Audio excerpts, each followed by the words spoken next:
राधे राधे। तो एक बार की बात है, मैं आपको बता देती हूँ कि एक परिवार था जिसमें एक संतान थी जिनका एक पुत्र था। उसकी तबीयत काफ़ी ज़्यादा ख़राब रहा करती थी और बहुत ज़्यादा तबीयत ख़राब रहती थी, बहुत बीमार रहा करता था। तो ये जब पूछा गया, देखो डॉक्टर से पूछा गया, तो उन्होंने बताया कि हाँ, ये तबीयत इसलिए ख़राब है, इसका शरीर इस तरीके से विकसित नहीं है कि आपको इसकी सेवा करनी पड़ेगी। पूरा परिवार उसकी सेवा में लगा रहता था। तो एक ज्योतिषी जैसे बाबा होते हैं, संत बाबा होते हैं, उनसे पूछा गया कि ऐसा प्रभु हमारे में कष्ट ऐसा क्यों लिखा कि हमें इसकी सेवा करनी पड़ रही है। इसको तो कष्ट होता ही है इसके शरीर से, लेकिन हमें भी हो रहा है। तो ये क्या हमारे कहीं के पाप हैं जिसका फल हमें मिल रहा है। तो साधु संत महाराज का ये कहना होता है कि जी हाँ बिल्कुल, ये आपका भी और आपके जो भी कहते हैं संगी साथी, जो लोग इसकी सेवा करते हैं, जो भी इसके संबंध में है, सेवा भाव करते हैं, उन सभी का ही पाप कर्म है जो आप सभी को भोगना पड़ रहा है एक साथ। यहाँ पे ये बताने का तात्पर्य ये बैठ रहा है कि अगर आप लोग के घर में भी कोई व्यक्ति, कोई सदस्य, कोई भी हो, चाहे बूढ़ा, बड़ा या बच्चा, कोई भी हो सदस्य परिवार का, अगर वो बीमार पड़े रहता है बार बार या बीमार ही रहता है, तो इसका किसके कर्मों का फल होता है? वो हम सभी के कर्मों का फल होता है। हम सभी मतलब जो भी उसके परिवारजन हैं, ठीक है। क्योंकि देखिए, यदि आपका पुत्र है, छोटा पुत्र है, मतलब मैं बता रही हूँ बात एग्जाम्पल, जैसे एक परिवार है, उनका पुत्र है, उसको जो है पोलियो की बीमारी है, चल नहीं सकता, तो अब उसकी मदद करने के लिए आप लोग को करना पड़ेगा, ठीक है। अगर उसकी अवहेलना कहीं की जाएगी तो वो भी आपको सुननी पड़ेगी। कोई उसकी निंदा करेगा तो वो भी आपको सुनना पड़ेगा, और आपको इनकरेज करना पड़ेगा, अपने बच्चे को जो है प्रोत्साहित करना पड़ेगा कि नहीं बेटा ऐसे नहीं, आगे बढ़ाना पड़ेगा।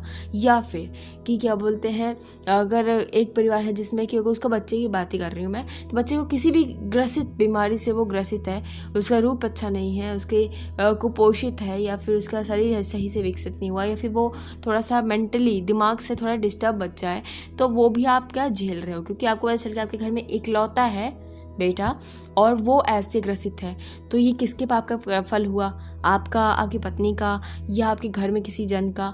देखिए, उन सभी का है जिनके साथ वो रह रहा है, जो लोग उसकी सेवा कर रहे हैं, जो लोग उसके कांटेक्ट में, सभी का पाप कर्म आता है यहाँ पे, ठीक है। तो अब हमें जो है इस बारे में सोच के ये निंदा नहीं करनी है कि यार ऐसा है, मैं ऐसा हूँ, मतलब मेरे को ऐसा क्यों होता है, ये क्यों होता है। देखिए, किसी बीमार व्यक्ति की मदद तो दूर की बात है, पहले किसी बीमार व्यक्ति की जो है यहाँ पे कोई सदस्य आपका, अगर उसकी सेवा भाव आप कर रहे हैं ना, तो ये सोच के नहीं कि यार रोज करनी पड़ती है, मैं ही क्यों करूं, ये अपना कहते हैं इसको ऐसा पैदा ही नहीं होना चाहिए था, ये शब्दों को जो लोग उच्चारण कर देते हैं ना, ये बहुत बड़ा पाप कर्म कर देते हैं। देखिए, कोई चीज़ ना आपकी भलाई के लिए, देखो सृष्टि में कोई भी चीज़ की रचना अगर प्रभु करते हैं हमारे लिए, तो कोई ना कोई उचित भाव से करते हैं। हमारे हो सकता है इतने बड़े पाप हो, काफ़ी ज़्यादा बड़े पाप हो, जिसको भगवान ने एक पुत्र के रूप में दे दिया, जिसकी मुझे आजीवन सेवा करनी, जब तक उसका जीवन है, जब तक हमारा जीवन है, जब तक उसका जीवन है, इस तरीके से सेवा भाव करनी है। अगर वो घर का कोई भी प्राणी है, तो ये आपका पुण्य है, और ये आपकी सहजता, ये आपकी निर्मलता और प्रभु के प्रति भक्ति की बात कही गई जाए तो ये आपका कितना ज़्यादा वो है, आप सहनशील होकर उस कार्य को करते जा रहे हैं और प्रभु की कृपा मानकर इस कार्य को करते जा रहे हैं। आपको बिल्कुल भी संक्षेप नहीं होता कि ये ऐसा है या वैसा है, मुझे ही क्यों करना पड़ता, मैं नहीं करूँगा, या पड़े रहने दो, ऐसे ही है जैसे है उसकी हालत।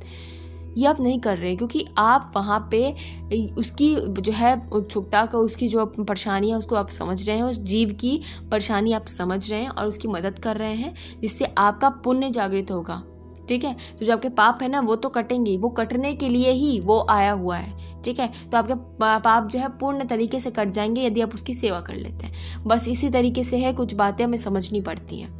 यदि घर में कोई चीज़ हो जाती है, जैसे कि बोलते हैं ना कि यार अमुक बच्चे हैं, जैसे कि कोई परिवार है, उनके बच्चे हैं, अगर वो गलत बेविचार करते हैं या कोई ऐसा कार्य कर देते हैं कि जेल जाना पड़ जाता है, पूरे परिवार को जेल जाना पड़ता है, तो इसमें क्या सबके पाप कर्म थे? बिल्कुल सबके पाप कर्म थे। पाप कर्म कैसे बनते हैं? देखिए, यदि बच्चा आपका बिल्कुल ठीक था, बड़ा हुआ, बड़े होकर चोरी वोरी करने वाला कार्य हो गया, ठीक है, या चोरी करने का या फिर गलत कार्य करने का हो गया कार्य, तो वो किसी कारणवश उसे जेल डाल दिया गया और आप सभी को भी जाना पड़ा साथ ही साथ। तो इसमें आपकी कहीं ना कहीं गलती थी, माता की कहीं ना कहीं गलती थी, पिता की गलती थी कि उन्होंने ध्यान क्यों नहीं दिया। क्योंकि पिता माता का धर्म होता है कि पुत्रों पर अपना ध्यान देना, पुत्रियों पर ध्यान देना।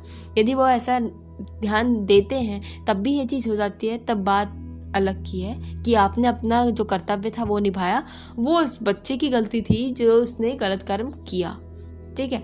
लेकिन आपका धर्म क्या बनता है, आप उसे रोको इस बात के लिए। अगर वो बच्चा छोटा है और छोटी छोटी चीज़ें चुराना शुरू किया है तभी से रोक नहीं लगा जाती, तभी बच्चा बड़े होकर बहुत बड़ी चोरी करता है।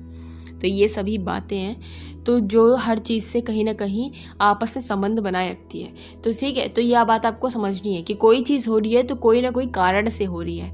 और एक बात हमेशा आप सभी लोग इस बात का ध्यान रखें, बहुत बड़ी बात बोल रही हूँ। देखिए, यदि कोई भी चीज़ गलत होती है आपके परिवार में, जैसे कोई भी चीज़ गलत होती है, मान लो गलत होने का मतलब यह है कि यदि कोई लेट हो गया कार्य में जाने से, आपके घर का परिवार का कोई लेट हो गया, तो आप उसमें भी ना ये गुस्सा मत करो कि तेरी गलती थी, तेरी वजह से लेट हो गया, तुम्हारी वजह से लेट हो गया। ये शब्दों का उच्चारण नहीं करना है।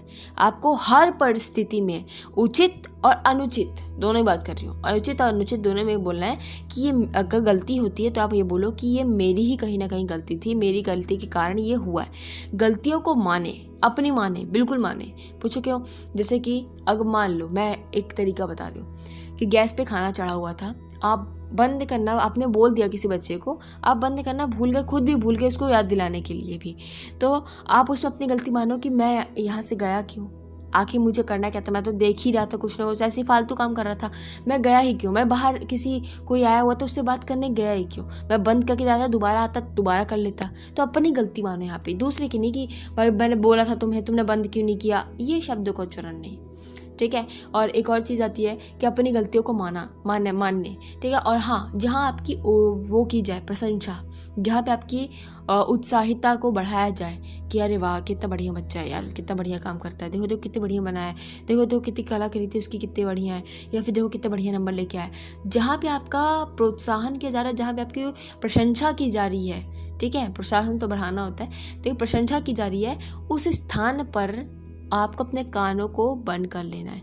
देखिए, अगर आप दिखा के समाज में बंद करते हैं ना कान, तो समाज भी बोलता है अरे क्या नौटंकी कर रहा है, ये वो वगैरह।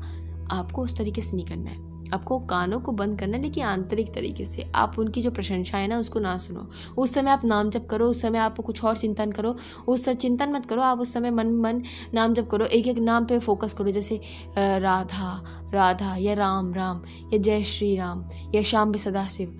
इस नामों से आप चिंतन करो, उसको लिखो अपने मन में, कलाकृति में, मतलब आंखें खुली रहे, मतलब अंदर चल रहा है, क्योंकि अंदर तो कोई पढ़ नहीं पाएगा ना, बात समझे बात को, इस बात की। तो इससे क्या होगा ना कि आपका जो अंदर अहंकार पना है ना, आपके शरीर का अहंकार पना है, वो बढ़ेगा नहीं। और हाँ, जहाँ प्रशंसा हो वहाँ हाथ जोड़कर उसका प्रणाम करें, और रोक दें, कुछ भी कारण से आप वहाँ रोक दें उस बात को, चाहे कोई और टॉपिक शुरू कर दे, कोई और बात पलट दें, या कोई चीज़ पूछ ला रहे वो चीज़ कहाँ रखी है, प्रशंसा हो रही थी ना, सुन लिया आपने, ये सोच के नहीं किया अरे हाँ यार मैं करता हूँ, या फिर मैं करती हूँ, या फिर हाँ बिल्कुल सही बात है, देखो मैं इतना बढ़िया नंबर लेके आया, या मैं यहाँ गया वहाँ गया, जो भी चीज़ है अपनी प्रशंसा से बचें और गलतियों को अपने आप पे स्वीकार करें। चाहे किसी की भी गलती होती है ना, आप स्वयं पे स्वीकार करो उस गलती को कि मेरी कारणवश हुआ है, ठीक है। गलतियां स्वीकारना शुरू करोगे तो आत्म सहनशीलता आपके अपने आप बढ़ जाएगी। और दूसरी बात पता है क्या फल मिलेगा इसका आपको, आप कम बोलेंगे, आप सहनशील हो जाओगे, किसी के लाख गाली देने पर भी आपके मुख से गंदे शब्द गंदे वचन बाहर नहीं निकलेंगे। याद रखिएगा इस बात का।